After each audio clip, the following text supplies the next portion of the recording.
Hello, this is Bani, and welcome to the news with NDTV. It's Tuesday, August 19, and coming up in today's episode, the opposition finalizes former Supreme Court Judge Sudarshan Reddy as their candidate for vice presidential election. Maharashtra bears the brunt of raging rains. Chinese Foreign Minister Wang Yi meets National Security Advisor Ajit Doval.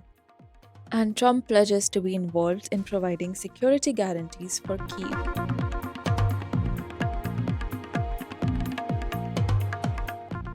Surpassing the Trinamool roadblock during the selection process, the opposition parties finalized Justice B Sudershan Reddy as their candidate for September 9 vice presidential election this afternoon. Justice B Sudershan Reddy is a former Supreme Court judge and the first Lokayukta of Goa.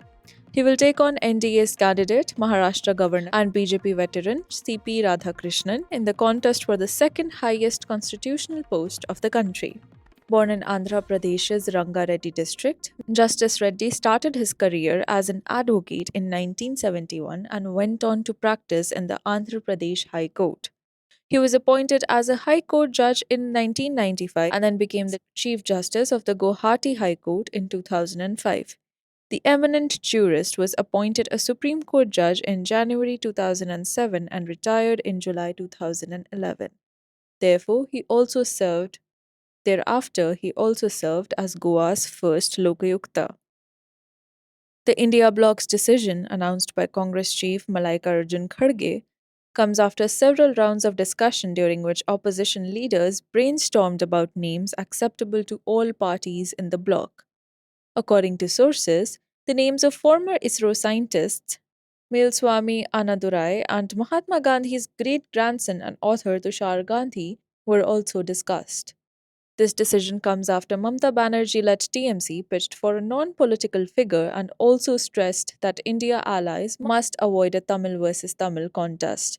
But this put the DMK in a tough spot as the NDA had already announced a veteran BJP leader from Tamil Nadu, CP Radhakrishnan, as its pick.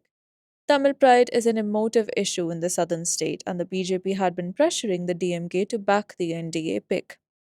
Quote, "Politics should not come in the way of honoring such recognition for our state," unquote, Tamil Nadu BJP Chief Minister K. Nayar Nagendran said in an appeal to Chief Minister M.K. Stalin. Now, the BJP's key ally, TDP, faces a similar dilemma. Will they support the NDA pick or son of a Andhra? The Jagan Mohan Reddy led YSRCP and the K. Chandrasekhar Rao led Bharat Rashtriya Smiti also face the same choice now to back the NDA candidate or the jurist from Andhra. Earlier today, Prime Minister Narendra Modi had appealed to all MPs, especially those in the opposition, to support CP Radhakrishnan. Parliamentary Affairs Minister Kiran Rijiju also quoted on this matter. He said, "There is no controversy in his life, no corruption, no stain. He has lived a very simple life and has only worked for society and the country. If such a person becomes the Vice President of India, it will be a matter of great happiness for the country." Unquote. Monsoon fury has gripped the country, with Maharashtra being one of the worst hit. A day after heavy showers battered Mumbai, its residents again faced raging rains on Tuesday as various roads were submerged and traffic movement was disrupted since early morning. Over 300 people from Mumbai's Kurla area were shifted to safer locations as the Mithi River swelled up, Maharashtra Chief Minister's office said. Quote, "In Mumbai, the rain continues unabated, with an average of more than 150 millimeter of rain recorded from 4 a.m. to 11 a.m. today. The suburbs have seen even higher amounts. The water level of the Mithi River has risen to 3.9 meters, and 350 residents from Kurla Krantinagar have been relocated in safer places," unquote, the CMO said in a post on X.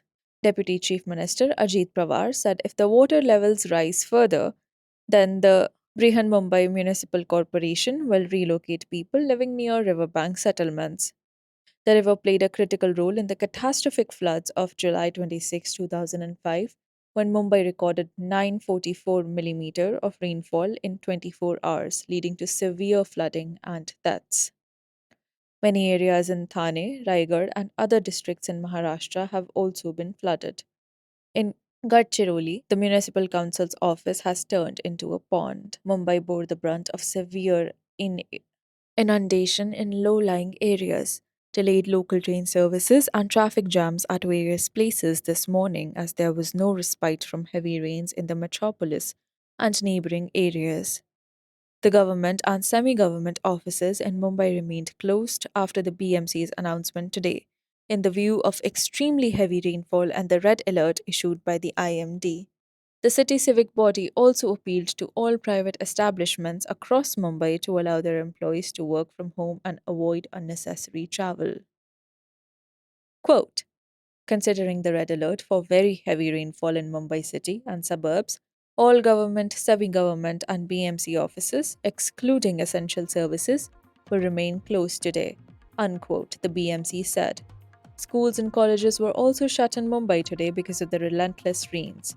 The Directorate of Higher Education declared a holiday for all senior colleges in the Konkan region of Maharashtra due to heavy rains. In the 24-hour period ending at 8 a.m. on Tuesday, the island city and its east and western suburbs recorded an average rainfall of 186.43 mm, 208.78 mm, and 238.19 mm, respectively, an official said.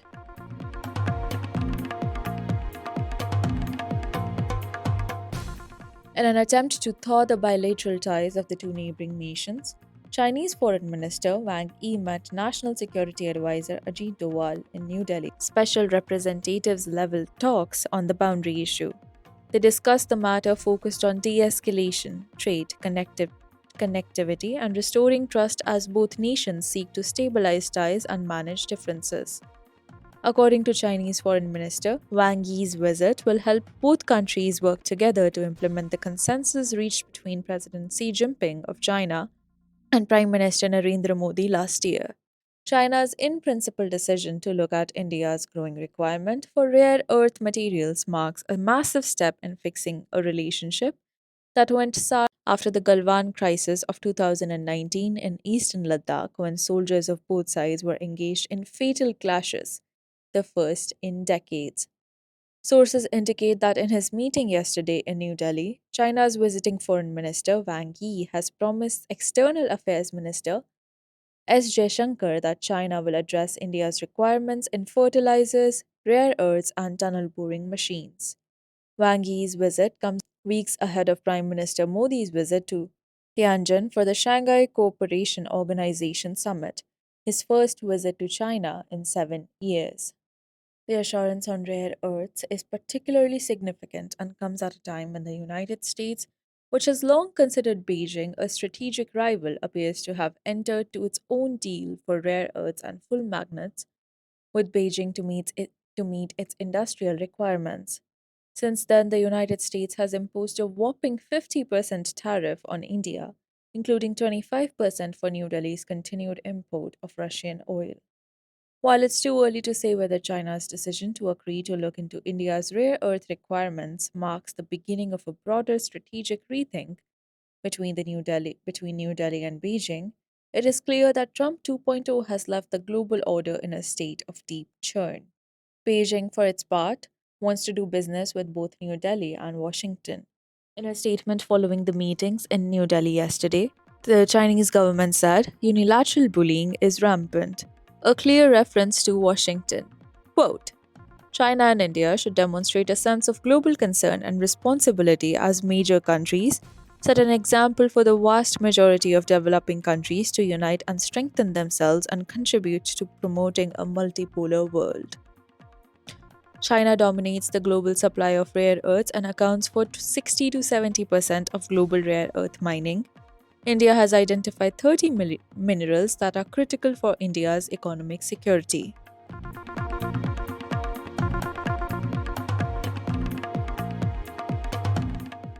After meeting Ukrainian President Volodymyr Zelensky and other European allies to discuss a peace deal to end the Russia Ukraine war, US President Donald Trump pledged to be involved in providing security guarantees for Kyiv.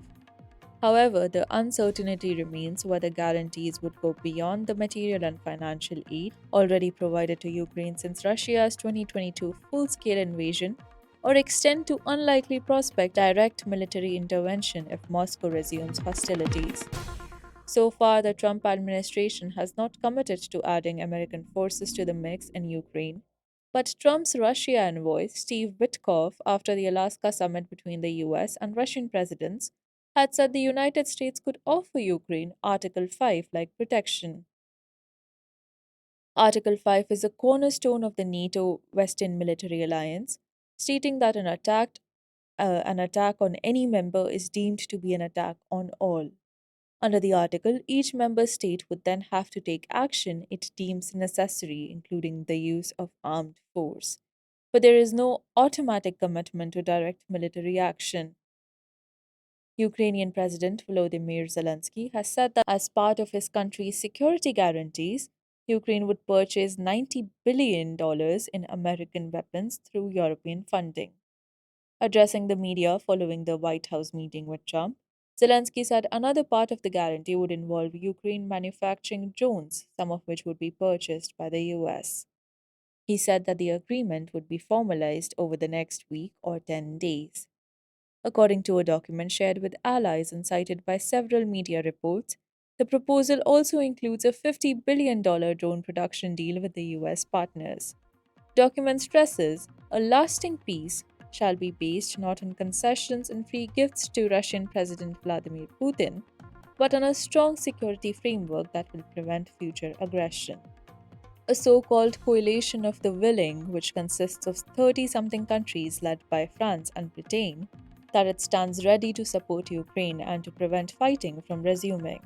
Military planning for the same has been underway since February, and according to an AFP report, it includes support for rebuilding Ukraine's army, seen as its main security guarantee, as well as air assets to protect its airspace and Black Sea traffic.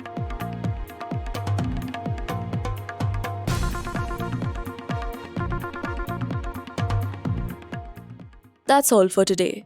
You were listening to the news with NDTV, your daily newspaper and news bulletin wrapped in a compact podcast. If you want to catch up with the day's events in a hurry, do subscribe to the news with NDTV on Spotify, Apple, and the NDTV News app. This is your host Bani signing off.